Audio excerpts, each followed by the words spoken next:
Alô, Rio de Janeiro, alô, Brasil, com que prazer, bom dia, mas bom dia mesmo, estamos começando o nosso programa com muito carinho, com muito amor para você, aqui pelas ondas amigas da web, não é? Que maravilha, eu fico feliz quando eu faço umas besteiras aqui, porque a gente está começando da forma antiga, né? E da forma antiga, bom dia para você que está me vendo aí. Da forma antiga a gente usa um outro computador, diga-se de passagem, muito interessante e legal para ser usado.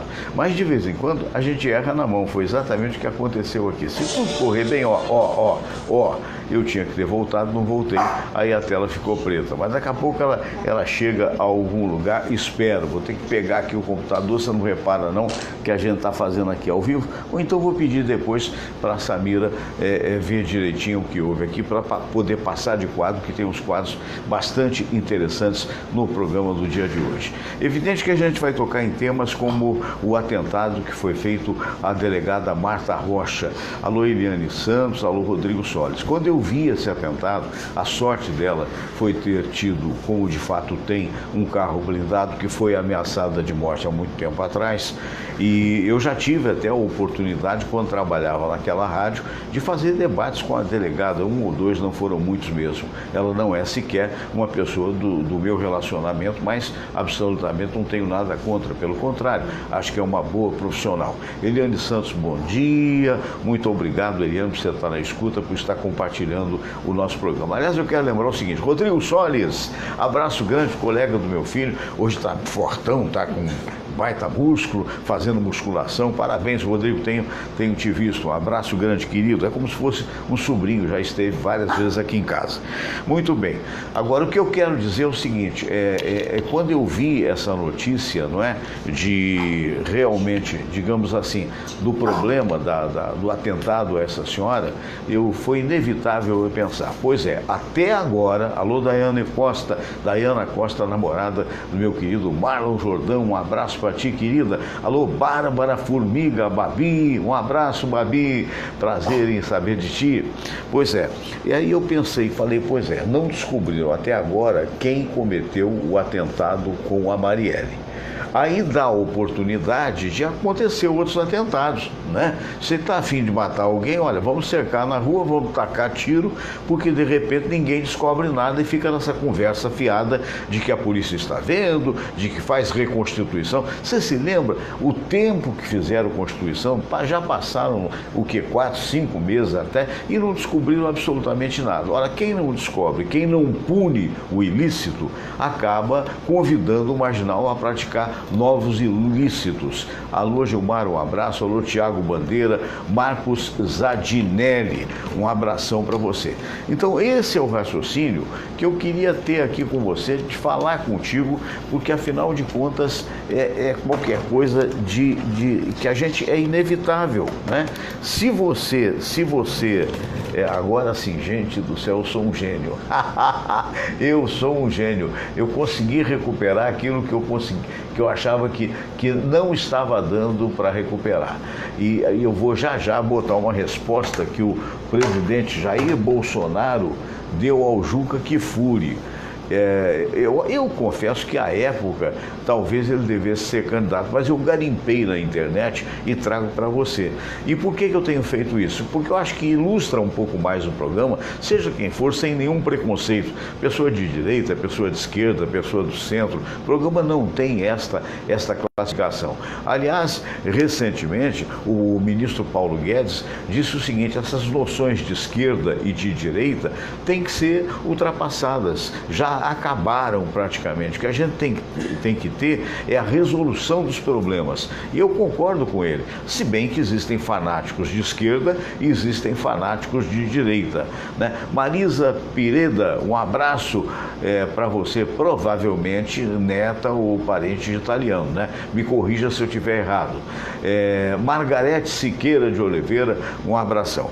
Pois é, então eu falava isso, quer dizer, quando eu vi essa notícia, a sorte dela, o carro foi alvejado, 2 pneus do lado direito foram destroçados, mas graças ao fato, estava ela e a mãe dela no banco de trás, provavelmente, e o motorista no da frente. O motorista foi atingido de raspão na perna, mas passa bem, né? Doutor Hernando Sampaio, um grande abraço para o amigo aí no INCA, grande oncologista, doutor Hernando Sampaio. Se o amigo pudesse, eu conto com o amigo aí amanhã, se der para vir, né? Sei que o amigo é muito ocupado, mas caso apareça, será um prazer recebê-lo. Mas é isso que eu penso, quer dizer, a sorte é que ela comentou, a Marta Rocha comentou, que ela ficou sabendo, pelos assessores, provavelmente, que ela estava ameaçada de morte. Então ela comprou um carro blindado. Ora, meus amigos, não é todo mundo que pode ter um carro blindado. Porque como houve uma perseguição na Avenida Brasil, e o cidadão de Tocaninja atirando, eu pensei comigo, falei, puxa, mas esse cara é muito ruim de mira. Mas não é que o carro era blindado e ela escapou. Mas estamos vivendo um faroeste. Agora, esse é o repto que eu lanço aos atuais governantes, seja o senhor Witzel, né, que é o governador do estado, ou seja mesmo o presidente Jair Bolsonaro, até enfim, todos aqueles que estão lutando por segurança. A gente tem que passar da fase do discurso para a fase da ação. Não é possível. Eu fiquei sabendo aqui hoje pela manhã, no jornal da TV Globo, e talvez você tenha assistido, eu fiquei sabendo de que estão roubando pescadores na Baía de Guanabara.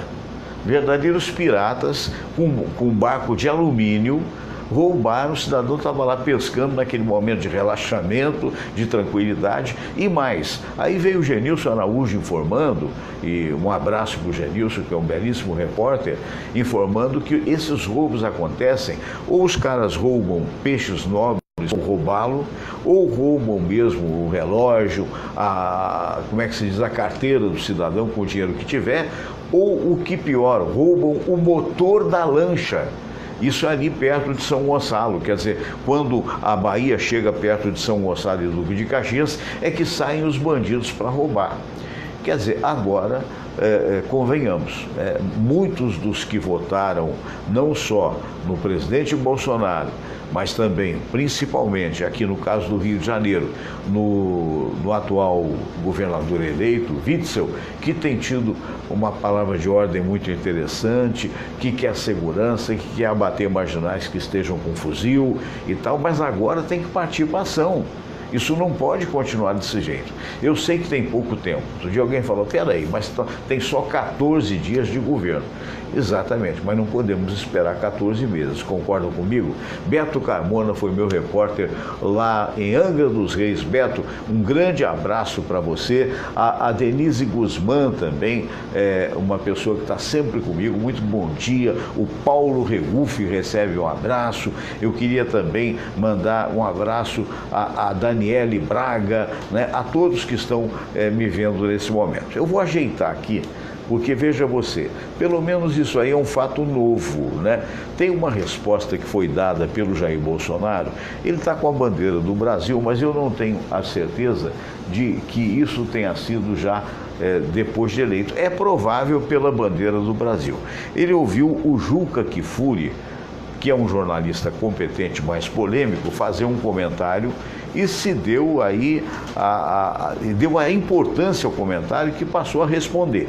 Então eu vou aqui mudar essa câmera com um jeitinho, que você sabe que isso aqui é feito desta forma. Já enquadrei aqui o atual presidente, o Jair Bolsonaro, e vamos ver o que ele responde. Vamos lá. Juca Kfouri, Jair Bolsonaro. Eu admiro como comentarista esportivo. Não nego as suas qualidades. Agora, no último programa, você comparar 2 trogloditas que ameaçaram fisicamente 2 torcedores do Internacional aos meus milhões de seguidores, isso é um contrassenso da tua parte. Você deu uma tremenda bola fora. de dois covardes torcedores do Fluminense, se aproveitando do fato de estarem dentro de um vagão do metrô, com torcedores do seu lado, contra dois torcedores do Inter, que tentam reagir da maneira mais civilizada possível, mas que não tinham o que fazer, porque se reagissem, provavelmente seriam linchados por esses dois covardes. A única sensação que me deu foi o seguinte, e você pode achar em casa que eu estou exagerando, mas não estou, porque eu vivi situação semelhante, mas dentro do doicote, da frente de um torturador. A sensação que eu tive é que ali existiam dois torturadores, que se pudessem, teriam torturado aqueles dois torcedores do Colorado. Não vou longe em dizer, em assumir o que estou dizendo, que provavelmente é um desses que saem por aí gritando o nome de Bolsonaro. É revoltante essa situação. Já dizem aí os estudiosos, quem até 20 anos não foi de esquerda é porque não tem coração. Quem depois de 30 continua de esquerda é porque não tem cérebro. E você está nesse contexto. Afinal de contas, Juca Kfouri, os que passaram pelo boicote estiveram até pouco tempo no poder. Hoje, ou estão respondendo processo por corrupção, ou estão presos. Eu, Juca Kfouri, represento uma mudança em nosso país. Não sou o salvador da pátria. Sou uma opção com muito orgulho e com muito sacrifício. Não vejo o que faço como sendo uma obsessão, mas uma missão para nós tentarmos mudar o nosso país. Agora, não queira me comparar com esses trogloditas. Em comum, temos sim a condenação dos dois torcedores do Fluminense que, de forma bastante ríspida e injustificável, ameaçaram fisicamente dois torcedores do Internacional. Fique com Deus, Juca Kfouri, até o momento, se Deus quiser, onde nós possamos civilizadamente conversar. Ele foi até bem humorado e deu uma resposta que é o pensamento que ele tem. Nós estamos numa democracia, cada um dos dois pode ter qualquer tipo de pensamento, mas parabenizo nesse particular ao presidente, porque na verdade tem uma resposta com atenção e dizendo que obviamente uma coisa não tinha a ver com a outra. Aqui a mim me parece realmente não tem, né? Você pode externar o teu apoio a este ou aquele político, mas sem fazer uma comparação, porque não tem sentido, a meu ver. Muito bem. E a outra que eu queria passar para você, porque esses são os dois temas que nós vamos conversar. Mas esse outro tema eu já vou passar após a oração. Você sabe por quê? Porque ele vai ficar mais palpitante. Porque logo após nós vamos conversar com o Fernando Pereira. Fernando Pereira, você conhece sobejamente os seus programas de rádio, da Rádio Tupi, é um empresário, administrador de empresas. E também o Fernando Pereira foi presidente da Confraria dos Amigos do Rádio, não é? E hoje é como se fosse o presidente de honra. Na verdade, já passou o mandato dele de 2 anos e hoje quem preside é o nosso Osmar Dubrec. Vamos então à prece de Cáritas e depois eu vou colocar o Leandro Carnal, esse cidadão que está sempre em evidência, filósofo, dizendo uma coisa muito polêmica, que onde tem dinheiro, sempre o amor será verdadeiro. Você concorda com isso? Logo após as orações. Vamos então agora à prece de Cáritas.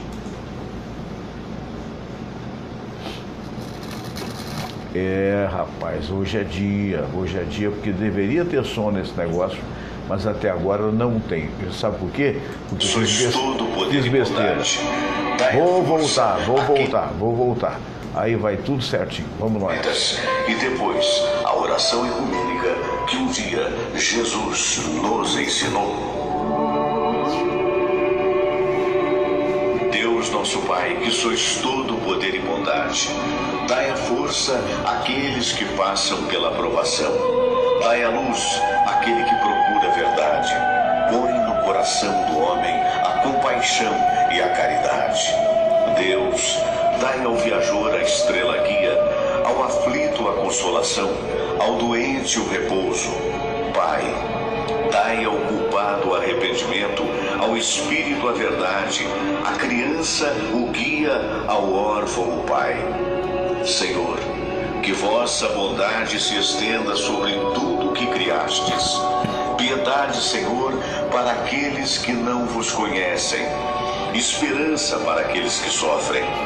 Que a vossa bondade permita aos Espíritos Consoladores derramarem por toda parte a paz, a esperança e a fé.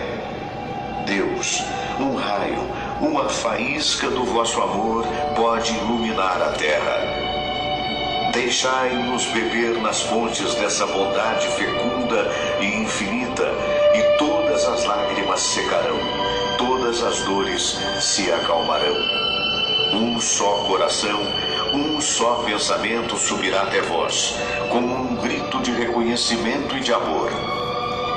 Como Moisés sobre a montanha, nós vos esperamos com os braços abertos, ó bondade, ó beleza, ó perfeição. E queremos de alguma forma alcançar a vossa misericórdia. Deus, dai-nos a força de ajudar o progresso a fim de subirmos até vós. Dai-nos a caridade pura, dai-nos a fé e a razão, dai-nos a simplicidade que fará de nossas almas o espelho onde há de se refletir a vossa santa imagem.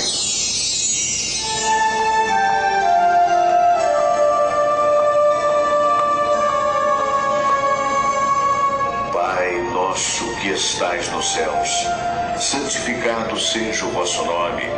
Venha a nós o vosso reino. Seja feita a vossa vontade, assim na terra como no céu. O pão nosso de cada dia nos dai hoje.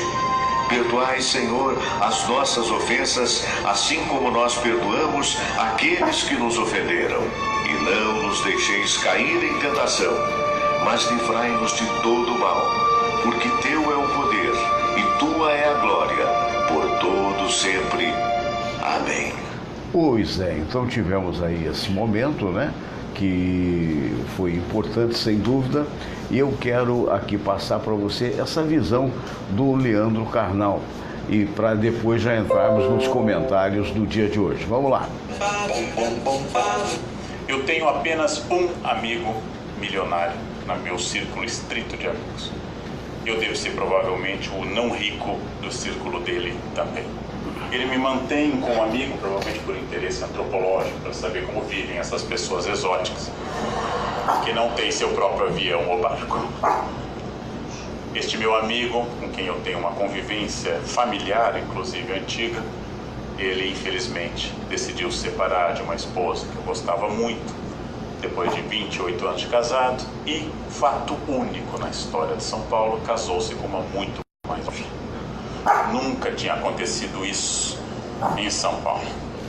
Essa muito mais jovem, muito bonita, muito jovem, mas ele advertia que ela era muito madura para a idade. Jantamos juntos e eu percebi que a maturidade não era o mais notável nela em relação a outras virtudes. Meu amigo fez tudo correto, ele é um bom caráter, separou-se, não teve duplicidade, indenizou a ex muito bem e se dedicou à atual. E me perguntou: Leandro, você viaja o mundo inteiro? De fato, eu sou um viajante profissional por trabalho. Qual é o lugar para fazer uma lua de mel inesquecível? Eu disse: olha, estive nas Ilhas Baleares há 2 anos, lá tem uma vila no Mediterrâneo que se abre para o Mediterrâneo, o quarto fica no alto, numa rocha viva, tem cortinas de seda branca, você dorme olhando o azul do Mediterrâneo, a piscina de borda infinita, uma praia de areia branca particular e um cozinheiro fabuloso que vem junto com a casa ao alugar. Ele aceitou a sugestão, levou-a no avião privado, muniu-se de champanhes, trufas, estranhas pílulas azuis, para tornar com essas pílulas azuis sua presença mais notável. A química é fabulosa nessa época. Ela foi no seu jato com champanhe, chegou a Maiorca, de lá o seu iate já esperava, tendo embarcado no Brasil uma semana antes para ir até a ilha. Teve uma experiência fabulosa, voltou animado e me deu de presente uma garrafa de vinho muito cara, muito acima da minha classe. Cada vez que o avião sacode, começa a madrugada, eu penso: nossa, não tomei ainda. Vou tomar esse final de semana para não deixar para genro. Mas o que me espanta e me trouxe essa história até aqui, se eu falo de consciência, Porque este meu amigo é muito rico e as pessoas ricas, talvez vocês conheçam alguns, são muito desconfiadas. Pobre, em geral, confia muito, não tem nada a perder, senta, conta a vida, onde tem conta, quanto ganha. Pobre tem uma confiança que torna admirável, né? Como ele tem muito a perder, ele é muito desconfiado, muito inteligente também. Fez a sua fortuna e fez eticamente, não dependeu de ninguém. Mas este homem inteligente, desconfiado, me disse a frase num jantar que me espanta passados tantos meses. Me disse: Leandro, ela está apaixonada por mim. Eu parei, tomei um pouco de vinho e disse a ele: você me conhece há mais de 20 anos, eu te conheço. Se você me levar no seu avião para a ilha, tomando champanhe naquela vila, com toda certeza, sem dúvida alguma, eu me apaixono de corpo e alma por você, né?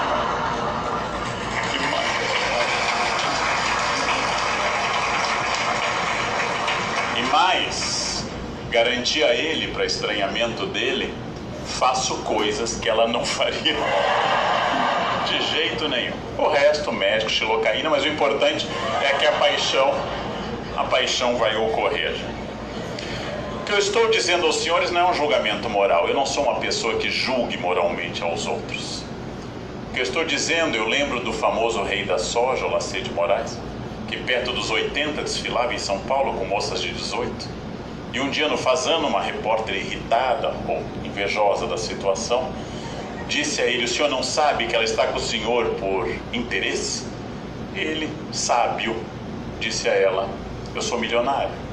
Uma de 70 anos também estaria comigo por interesse. Eu prefiro de 18. Pronto.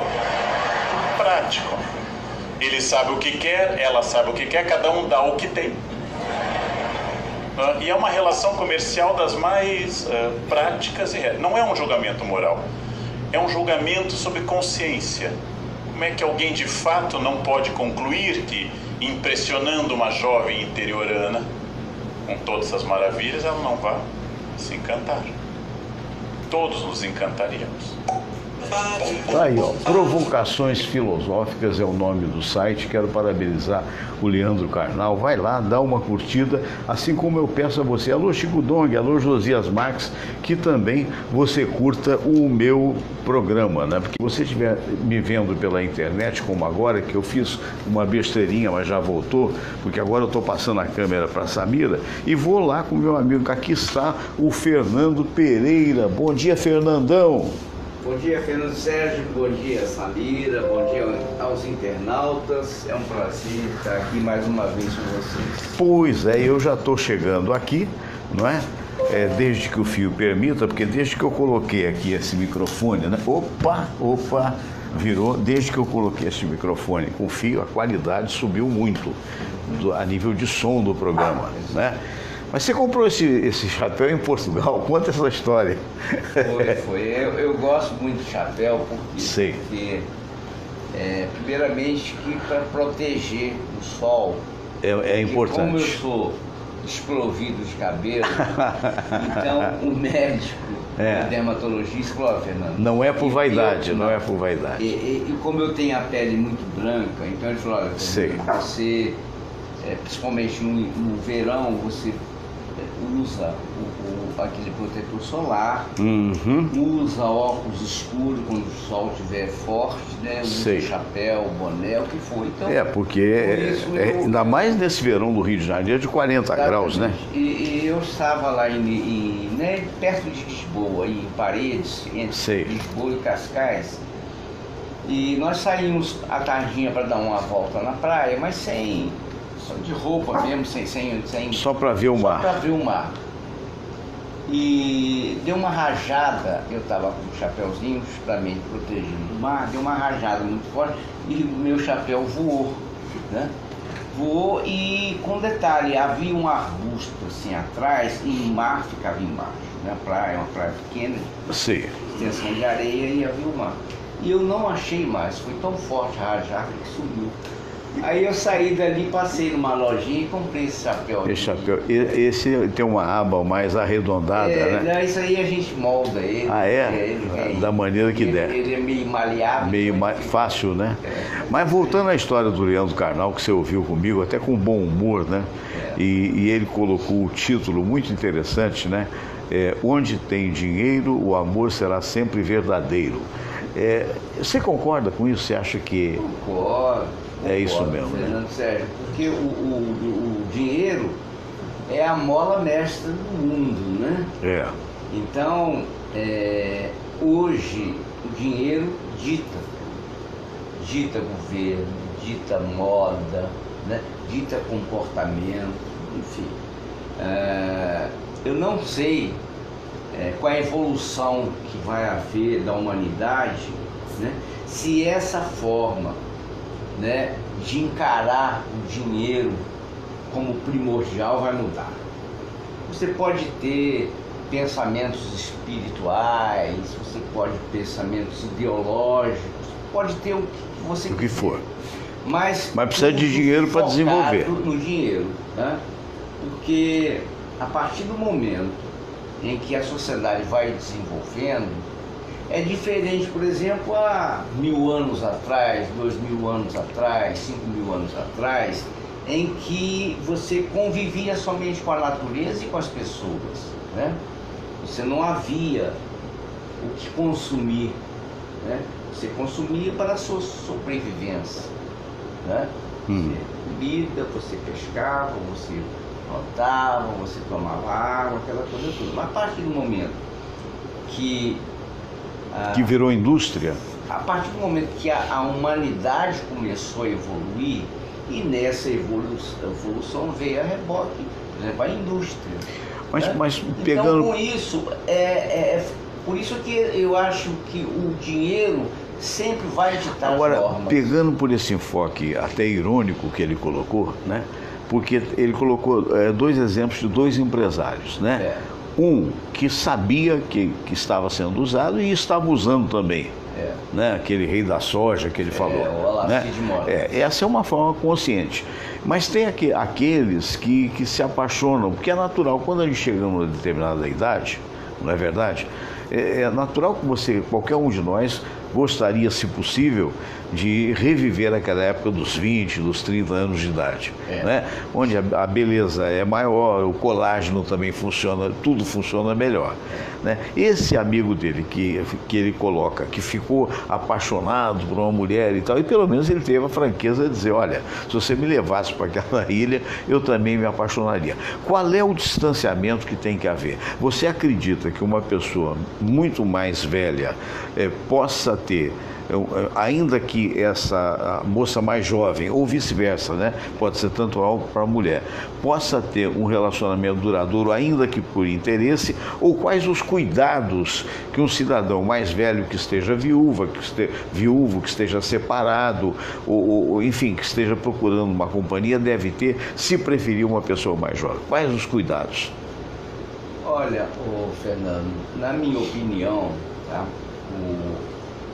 A cabeça humana é complicada, né?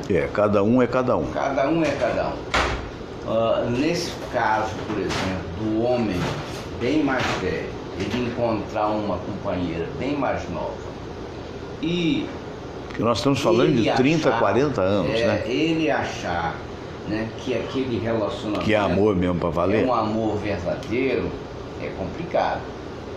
Pode até...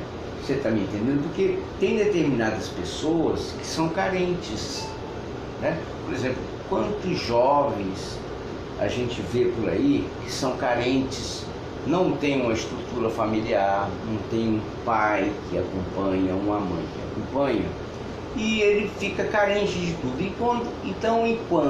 Quando ele encontra uma pessoa, tá? Mais estruturada, que ele gostaria que fosse um espelho para ele se mirar, por exemplo, uma pessoa mais velha, então ele pode até considerar aquela pessoa até como um pai, ou como uma mãe e vice-versa, tá?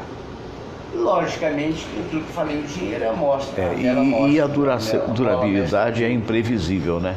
A durabilidade desse lance, porque há o perigo. A gente teve um exemplo aí daquele cidadão, que eu até me esqueci o nome dele aqui, mas vale a lembrança, que ele ganhou 52 milhões, acho que foi isso, se não foi isso, é menos, um pouco mais, na Mega Sena, né? E casou-se com uma mulher 40 anos, 50 anos mais nova, eu acho que não tem tudo isso, e acabou sendo morto.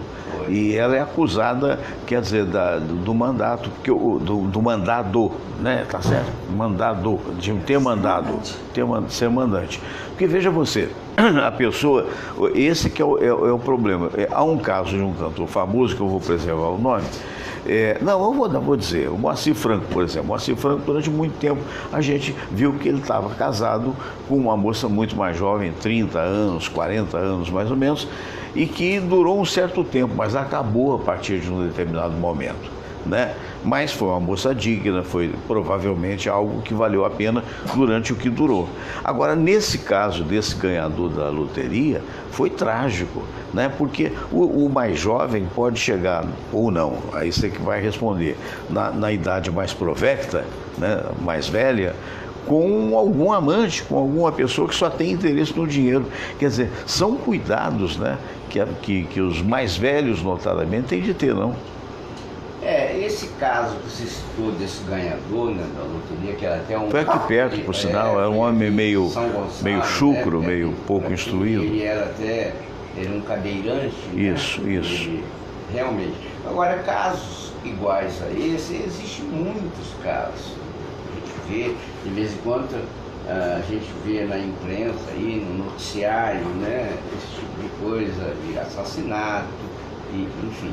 Mas voltando ao aspecto da pessoa, por exemplo, o mais velho, né, que tem dinheiro, muitos pensam até o seguinte: poxa, eu tenho um tempo mais de vida, de mais de quê? Mais de 20 anos, 15 anos. Penso até na herança, tenho né? muito dinheiro, então eu vou satisfazer o meu desejo, a minha vontade, com quem quer que eu achar. Desde que não fizer maldade, tá perfeito. Então, se ele tem o que ele falou, a pessoa nova ou a de 70 anos, de repente o interesse vai ser o mesmo.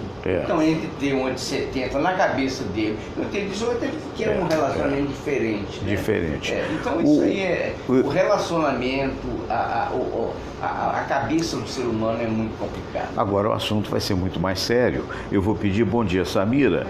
Um bom dia a todos aí, né? E eu queria que você dissesse o nome das pessoas que aí estão com a gente nesse momento, por favor. Nenel Moraes. Olha o Nenel, quero te ver aqui, Nenel. Se quiser, vem amanhã. Tereza Kern, Flávio de Oliveira. Flávio de Oliveira, muito bem. O Flávio também ouvindo a gente. Abraço, Flávio.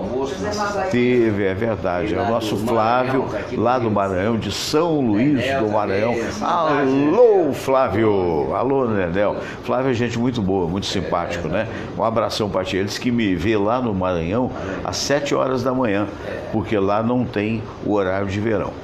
Mas mudando de um assunto para o outro, um dos assuntos que eu toquei, porque o Flávio foi das primeiras pessoas a chegar no restaurante no último almoço da sexta-feira. E nós já estávamos, a gente chegou cedo.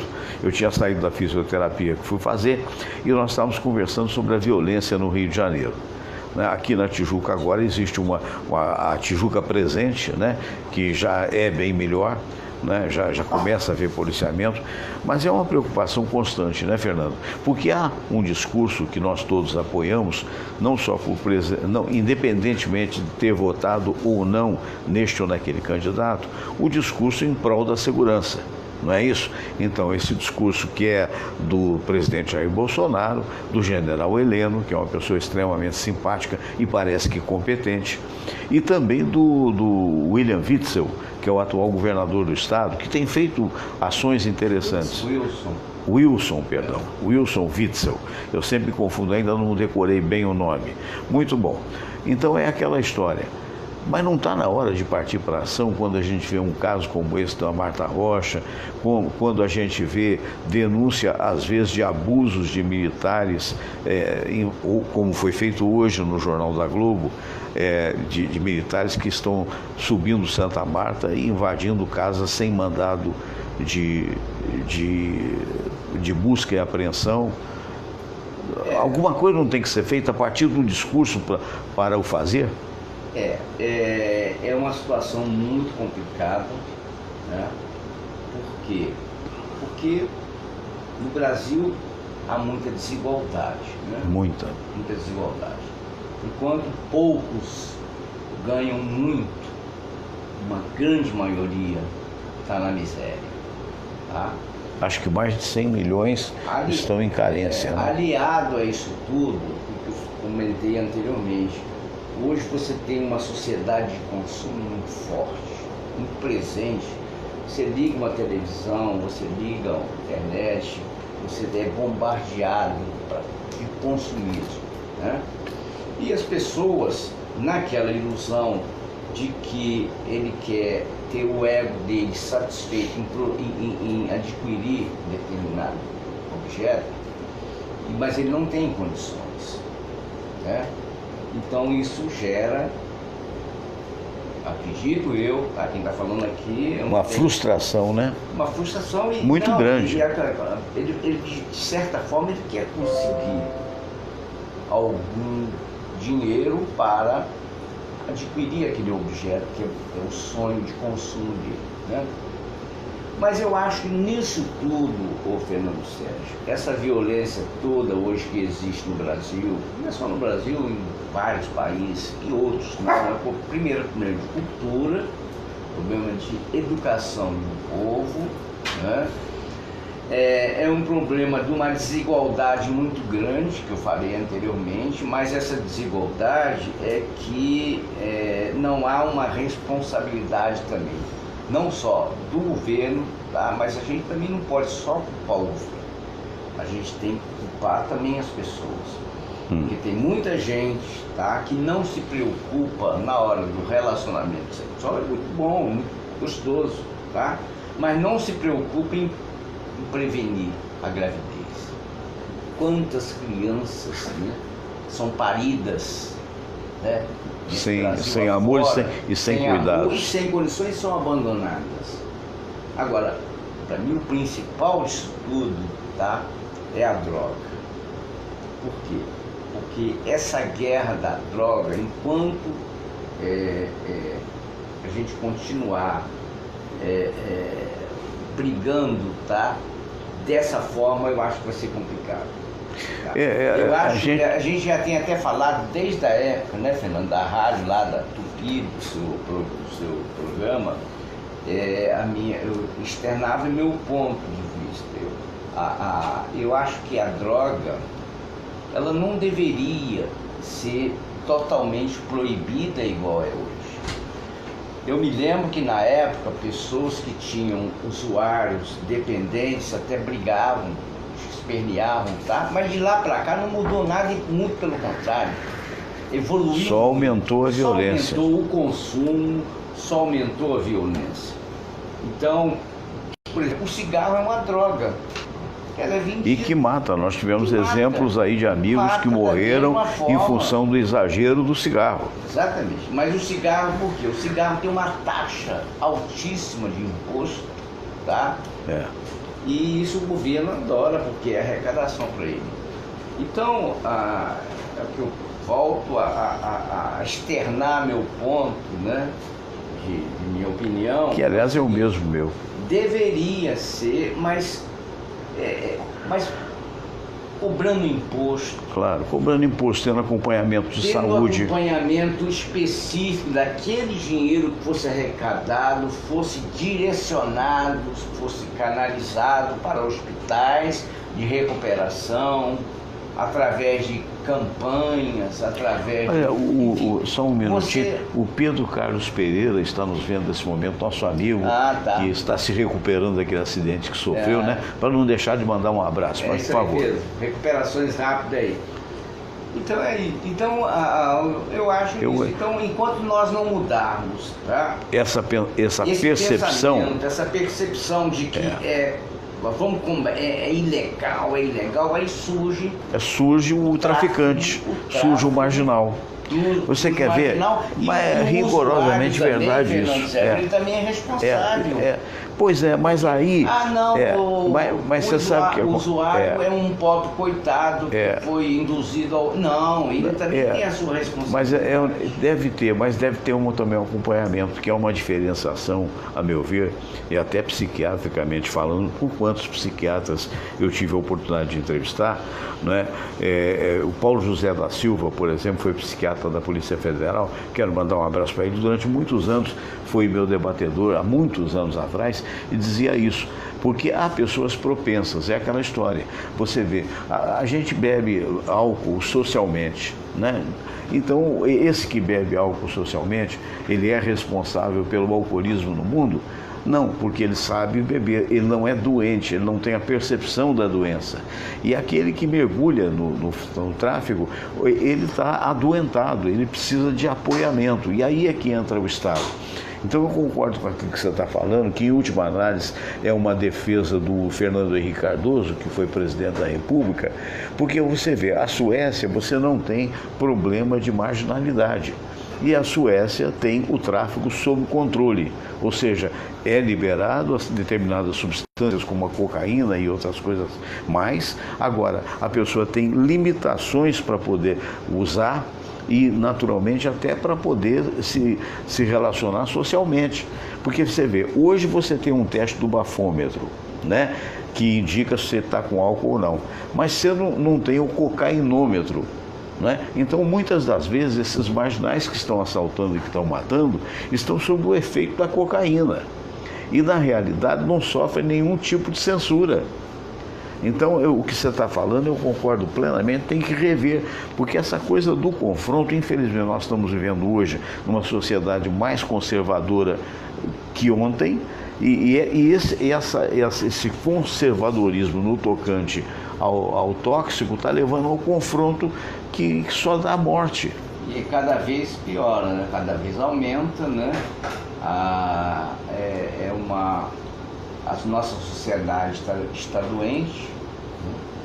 E a doença, você tem dois caminhos: ou você combater a doença através de métodos eficazes, ou até a morte. Então, quando acabar aquele período, né? E essa segunda hipótese está ocorrendo, né? De parte a parte que você vê, o que está ocorrendo no Ceará é nitidamente um desafio ao governo daquele estado e, em última análise, ao país como um todo. Nós tivemos recentemente também no Rio Grande do Norte esse mesmo problema. Tivemos lá no Maranhão, né, com aquele presídio lá de Pedrinha, aquela coisa. Então são atos focados em determinadas épocas, até como uma forma de intimidatória da bandidagem com relação à sociedade, não digo nem às autoridades, a sociedade, enfim. Porque no final, quem é o maior prejudicado é a população como um todo, né? Certo. Que está desprotegida. Exatamente, quer dizer, aquele que não fuma, que não cheira, ou que já cheirou e deixou de cheirar, porque tem isso, né? Nós temos o exemplo do Casagrande, assumido grande jogador, grande comentarista e tal, não é pelo fato do cara ter passado pelo tóxico que necessariamente ele seja um marginal, aqueles que se recuperam. Mas para se recuperar, Fernando, tem que ter tratamento. Você esteve em Portugal. Em Portugal, outro dia eu estava até conversando com um amigo português, e eu também estive por lá. Por exemplo, você não tem necessidade, se não quiser, de fazer um plano de saúde que cobra hoje os olhos da cara. Né? Por quê?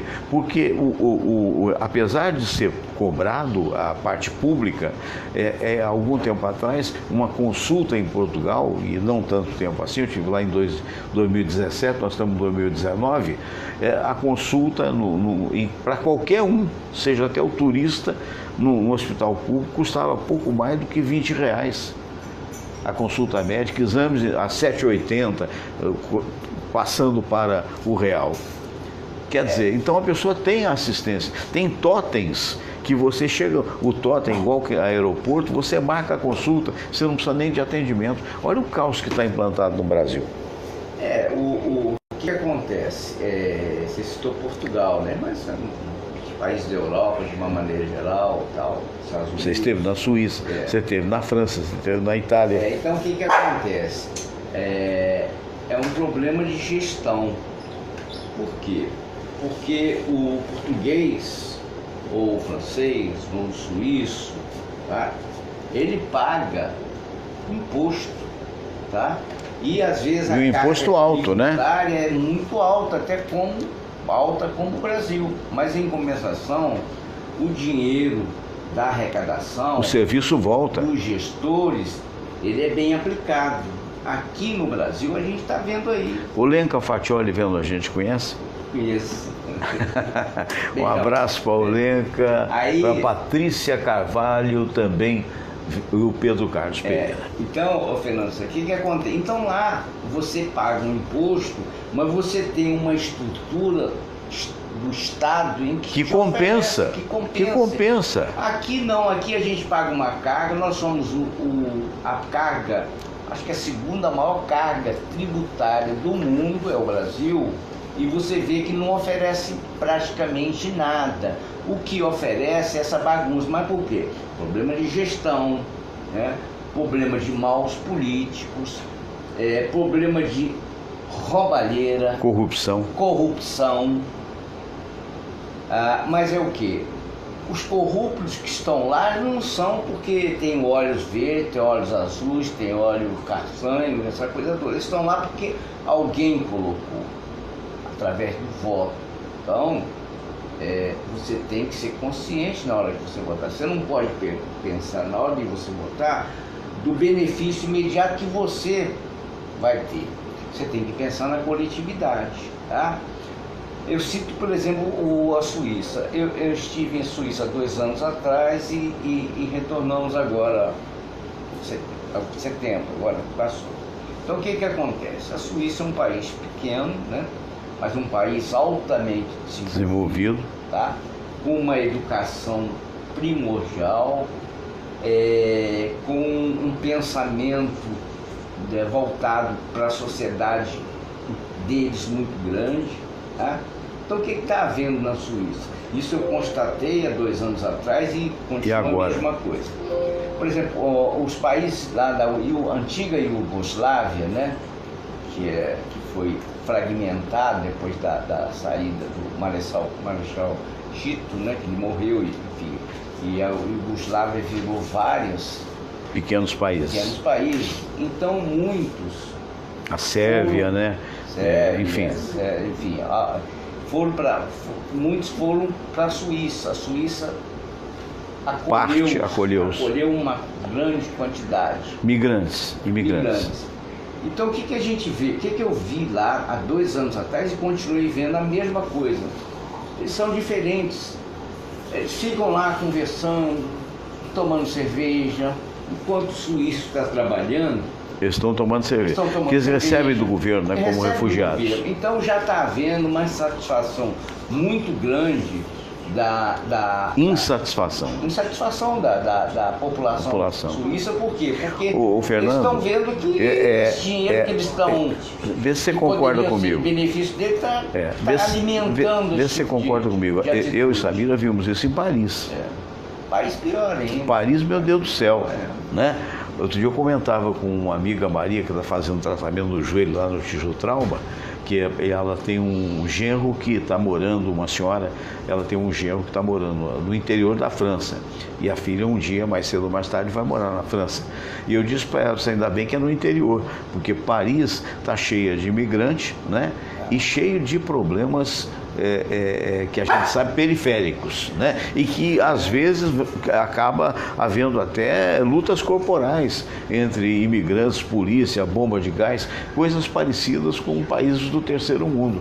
E é uma cidade linda, maravilhosa, espetacular, mas que tem esse problema, né? É o problema, né, Fernando, das grandes coisa cidades, que não atinge hoje Portugal. O problema das grandes cidades, né?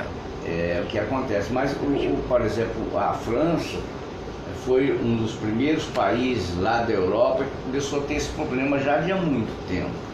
Já de há muito tempo. Você vê, você estava falando, voltando ao assunto do tóxico, né? E da liberação controlada do tóxico, né? Quero deixar de uma forma bem clara que se independe do cidadão ser viciado ou não. Isso é uma questão de inteligência, porque você deixa de haver os confrontos, você regulariza, o Estado não pode ser corrupto, mas o Estado passa a administrar e, mais do que isso, o Estado passa a dar tratamento para quem quer ou restrições para quem não quer. Então você não pode dirigir, não pode isso, não pode aquilo, né? Então essa coisa, outro dia passava aqui na internet, eu gosto, não sei se você já viu, eu gosto muito daquele canal Mais Globosat, né? E tem aquele Brasil Visto de Cima, né? Então passava, narrado até pelo Caio Blatt, né? Parabéns ao Caio, além de grande ator, um belo narrador. E então passava uma imagem de um lugar no Rio Grande do Sul, onde tem uma construção enorme, que é fabricante de cigarro. Aí eu estava vendo aquilo, a diferença é o cara que vende ali na esquina é traficante, o cara que é dono daquela fábrica é empresário, né? Mas mata do mesmo jeito.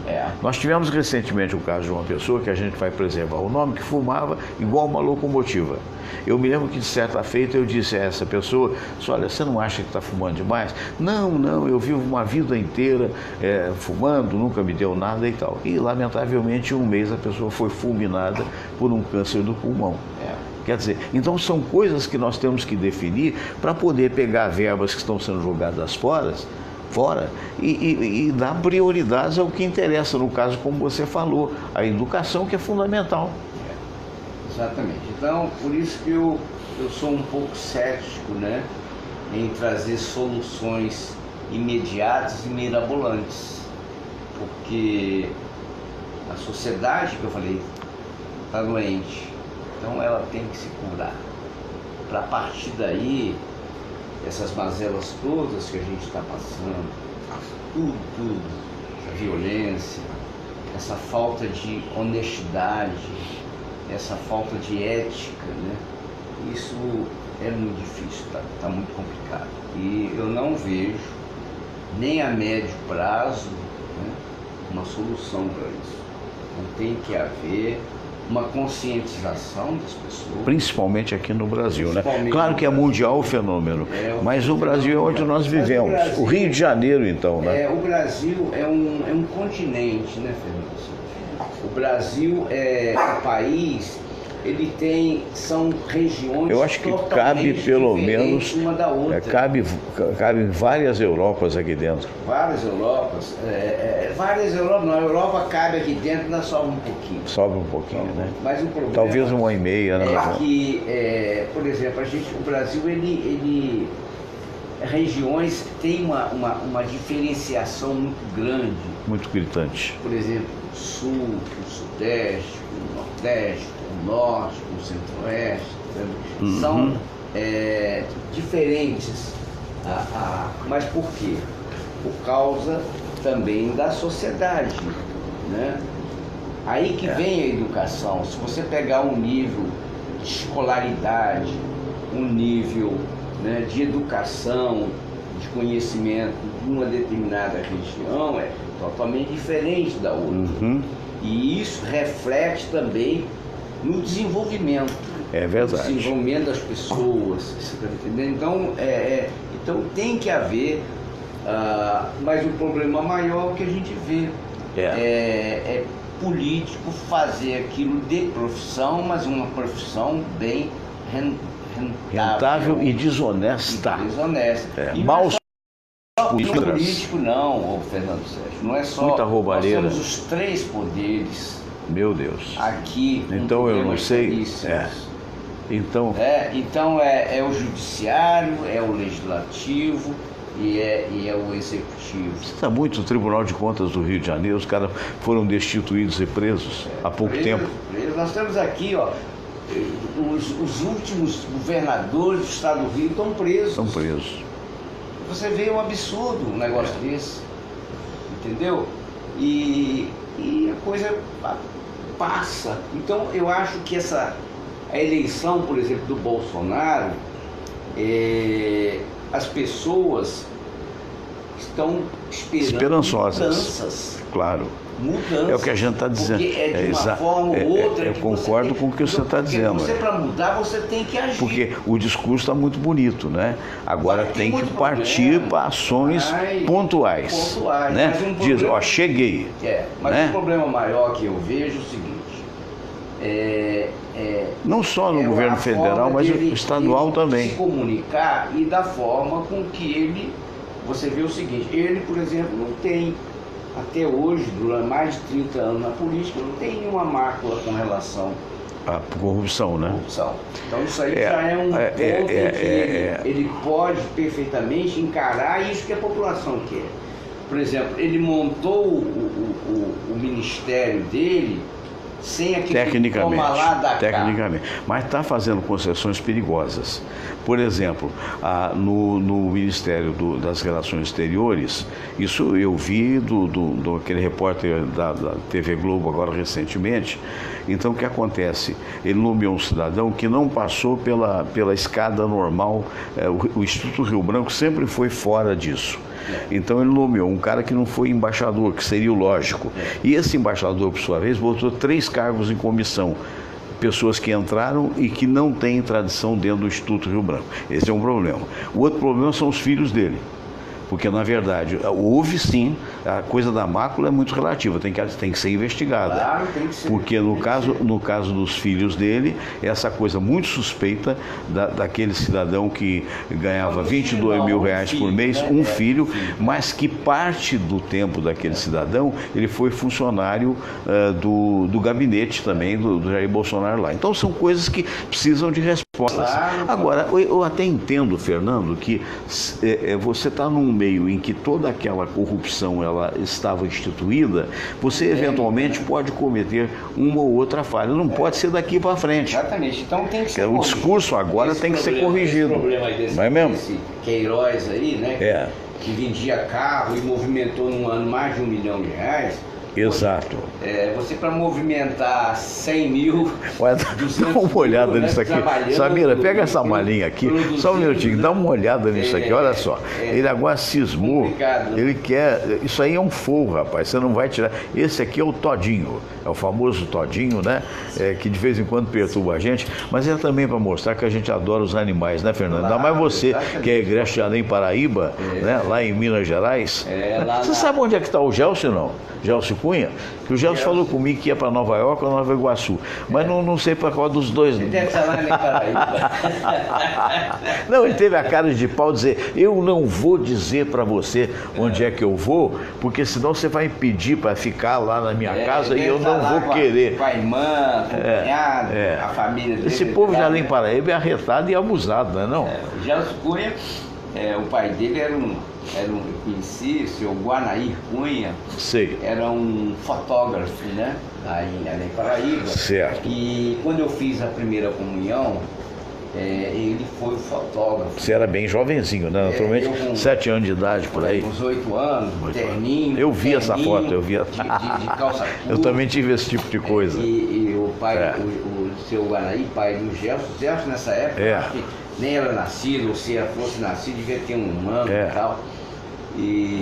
Então, o seu Guanaí eu me lembro perfeitamente, então conheço assim a família há muitos anos. Então, muitos anos. Lá tem uma terra arretada, tem o Manel Dionísio, que é de lá, presidente hoje da Escola de Mestre-Sala Porta-Bandeira, Porta-Estandarte, que leva o seu nome do Rio de Janeiro, né? Importante figura do samba. Tem o Jorge Luiz, grande comunicador, um abraço para o Jorge Luiz. Acho que o Jorge hoje está em Muriaé ou Macaé? Muriaé. O Jorge também foi da Rádio Globo, foi meu colega na Tupi, depois foi colega na Globo.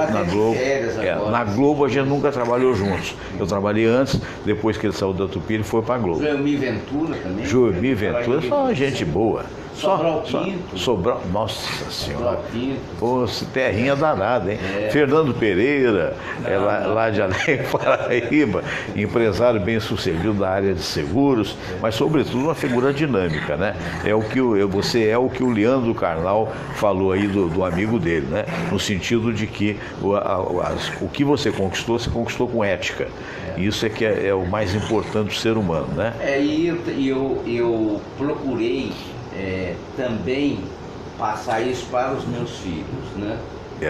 Para o Jader, para o Cláudio, para a Fernanda. Que às vezes o pai tem toda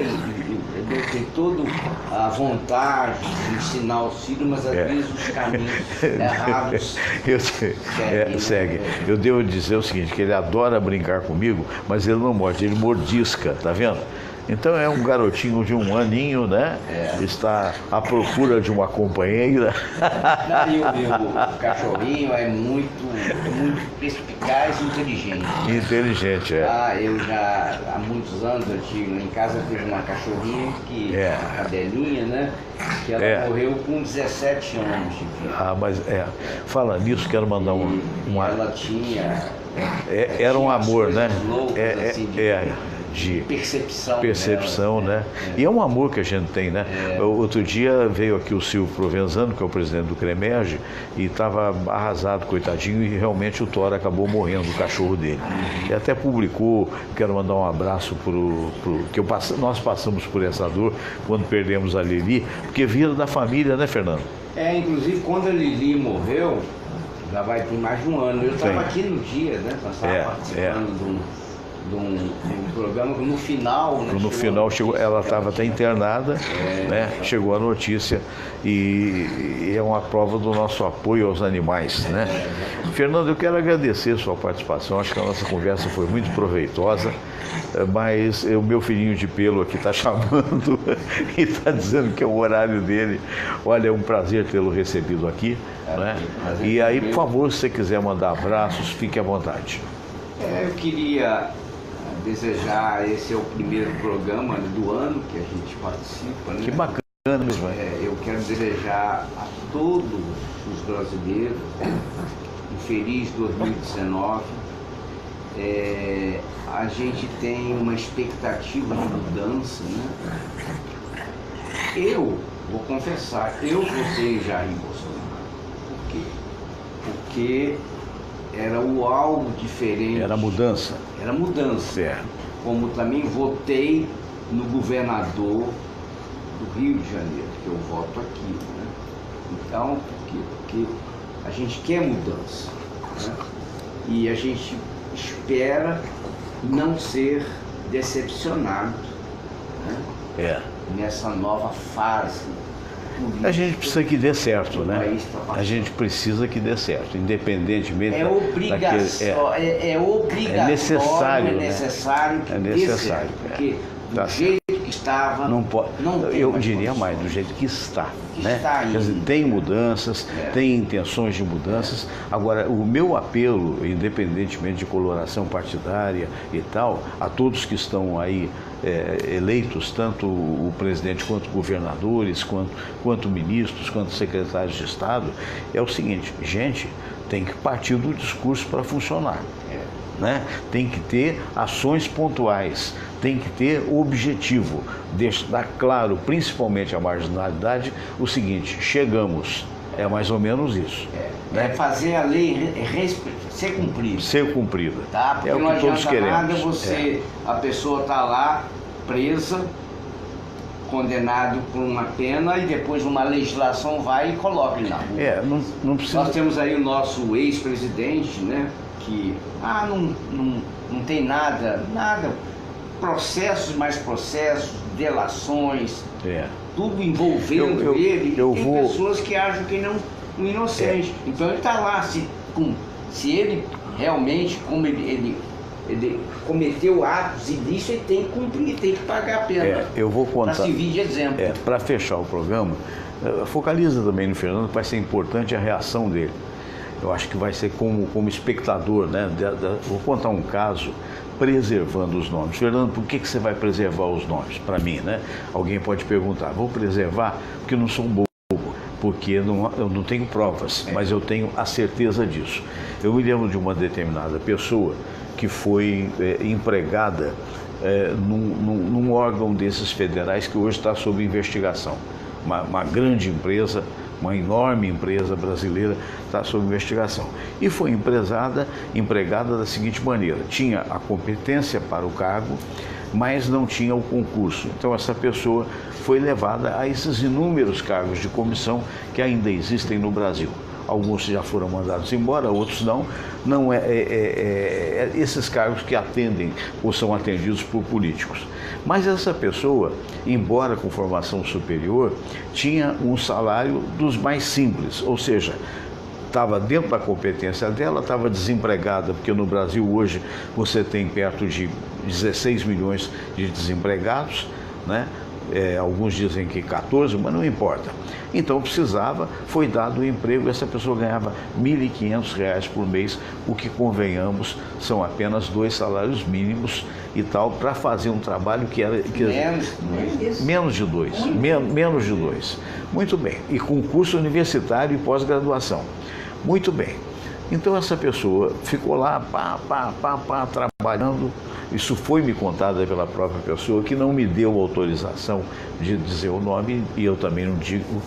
Então, um belo dia, depois de 6 meses, 8 meses, o chefe dela, diga-se de passagem, uma pessoa até pastor evangélico, o chefe dela chama e diz assim: olha, você vai ganhar mais. Você vai partir de 1.500 para 2.500.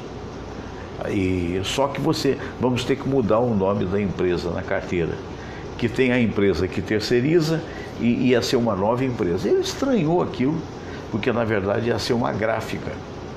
Isso uma é a empresa que é tradicional, que terceiriza para aqueles com cargo em comissão. A outra era uma gráfica. Não, eu vou te mostrar. Aí ele disse: olha, eu até aceito, porque eu estou precisando, mas eu não quero deixar de trabalhar nessa grande empresa estatal brasileira. Eu quero fisicamente estar aqui. Não, é isso sim, você vai ser mudado e tal. Então, aí ele mudou, continuou trabalhando fisicamente naquele local, né? Estou explicando direitinho, né? Uhum. Continuou trabalhando fisicamente naquele local, mas já com outro patrão. Só que um dia ele ficou sabendo, exatamente, falou: olha, fulano, ele foi contando para mim, o trabalho que eu fazia era o mesmo. Então o trabalho que eu fazia, eu custava 1.500 mais o dobro quase de impostos, R$3.000 para a empresa estatal do governo federal, praticamente, que me contratava. Quando eu passei a ganhar 2.500, eu passei a dar mais despesa. 2.500 vai quase 5.000 a nível de impostos, né? Na soma. Vai a 5.000. Vai a 5.000. A carga, o encargo social na empresa de um trabalhador é mais de 100%. É mais de 100%. Se ele ganha R$1.000, vai para fica para a empresa por 2.100. É caríssimo. Então o resultado, daí esse amigo jovem foi para 2.500 e descobriu por que ele teria mudado para tal gráfica. Porque a tal gráfica era amigo do tal cara que era o responsável pela contratação dele, e que o cara pagava a tal gráfica para aumentá-lo R$30.000 por mês para fazer o mesmo serviço que ele fazia por 1.500. Mas isso está sendo modificado, né? Deus permita. Né? Essa Lava Jato já fez tanto é que isso acabou. Muita mudança. Muita mudança. Mas e com certeza, Fernando, eu tenho um desejo, eu tenho uma esperança muito grande, tá? De que a sociedade hoje ela está mais presente. Essa internet que a gente está usando está sendo muito benéfica, né? Por quê? Porque as pessoas hoje interagem rapidamente. Então, alguma coisa que sai errado, que não evolui pelas redes sociais, isso está sendo até colocado de lado até a nossa mídia tradicional. É verdade, é verdade, concordo plenamente com isso. Então, essas mudanças que a tecnologia está oferecendo, está obrigando, que vai fazer com que tudo isso deve ser não vai ser eliminado, mas vai ser bastante minimizado. E que haja punição. Claro. Que haja punição. Claro. Fernandão, um grande abraço, muito obrigado por ter vindo. Samir, obrigado aí pela receptividade, como sempre. Mas é sempre um prazer. Um abraço para o Flávio de Oliveira Raposo, para o Otávio de Mello, lá em Santa Catarina, em Floripa. Um abração para ti, Otávio. Para Anderson Lopes e também para o Sérgio Barcelos. Gente, estamos encerrando o programa do dia de hoje.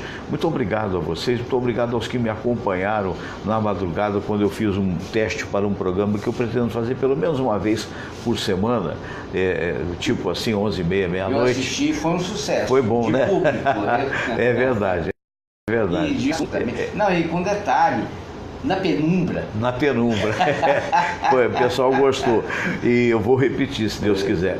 Olha, um grande abraço a todos. Se você estiver me vendo pelo YouTube, por favor, vai lá, se inscreva. É só tocar ali no inscrever-se. Acabou, está inscrito, não custa nada. E se você tocar no sininho, você vai saber as novidades também. E esse programa estará no ar daqui a pouquinho, às 11 horas, na Rede Mais Esportes. Se você não tem o aplicativo, baixa o aplicativo ou baixa o Rádiosnet e procura Rede Mais Esportes do meu amigo Michel Melay. A todos um grande abraço, felicidades, olha, namastê.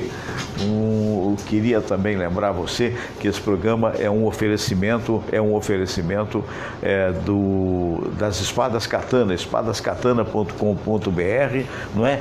Que estão aí contigo sempre e você pode comprar a sua espada através desse site para o Brasil todo. E tem mais, também um abraço para a turma do Bradesco, para a Daniele, para o meu amigo Newton e também um abração para a turma lá do Caçador, o melhor restaurante da Tijuca, com coisas muito gostosas e a bom preço. Vamos lá.